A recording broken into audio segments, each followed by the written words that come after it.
akan mempresentasikan materi mengenai HAM, hak asasi manusia. Namun sebelum memasuki materinya, izinkan kami untuk memperkenalkan diri kami.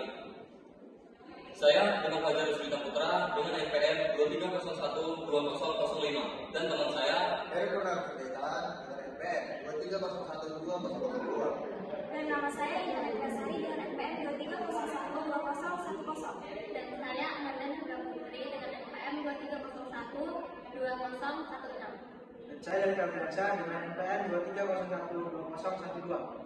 Dan saya Dimas Biologi dengan NPM 23012015. Baik, mungkin itu saja perkenalan dari kami. Langsung saja kita akan memperpanjang waktu untuk langsung memasuki video ke dalam materinya.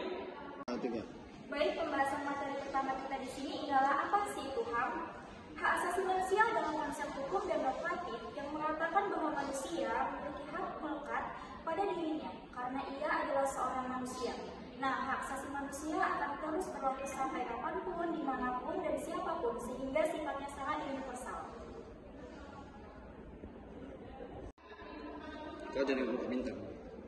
Oke, baiklah, di sini saya akan menjelaskan tentang fungsi HAM. HAM berfungsi sebagai hak melindungi orang dari kekerasan. HAM mengembangkan sifat saling menghargai manusia. HAM mendorong tindakan yang dilandasi kesadaran dan tanggung jawab untuk menjamin bahwa hak-hak orang lain tidak dilanggar. Oke, mantap. Kenapa enggak? Baca ke depan. Nah, materi selanjutnya ialah tujuan HAM.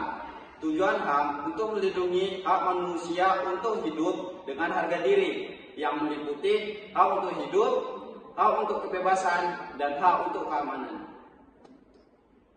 Udah. Dan selanjutnya ada undang-undang yang mengatur HAM. Yang pertama itu ada pasal 28A mengatur tentang hak hidup. Yang kedua itu ada pasal 28B mengatur tentang hak berkeluarga. Dan yang ketiga itu ada pasal 28C mengatur tentang hak memperoleh pendidikan. Yang keempat itu ada pasal 28D yang mengatur tentang kepastian hidup.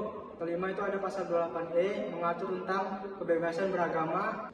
Yang keenam itu ada pasal 28F mengatur tentang komunikasi dan informasi. Yang ketujuh itu ada pasal 28G yang mengatur kesejahteraan dan jaminan sosial.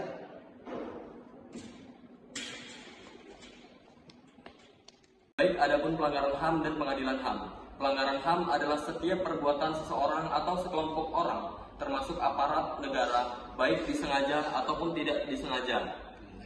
Kelalaian yang secara hukum mengurangi, menghalangi, membatasi, dan mencabut HAM seseorang atau sekelompok orang yang dijamin oleh undang-undang ini tidak akan memperoleh penyelesaian hukum yang berlaku dalam Undang-Undang Nomor 26 Tahun 2000 tentang Pengadilan HAM. Oke.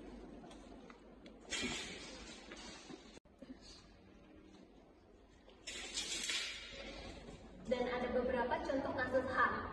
Yang pertama yaitu kasus tragedi PKI pada tahun 1965 sampai 1966. Dan yang kedua, kasus penembakan misterius atau Petrus pada tahun 1982 sampai 1985. Dan yang ketiga, tragedi Semanggi dan kerusuhan Mei pada tahun 1998. Dan yang keempat, kasus terbunuhnya HAM Munir Said Tabrin. Dan yang terakhir, tragedi Wamenah berdarah pada 4 April 2003.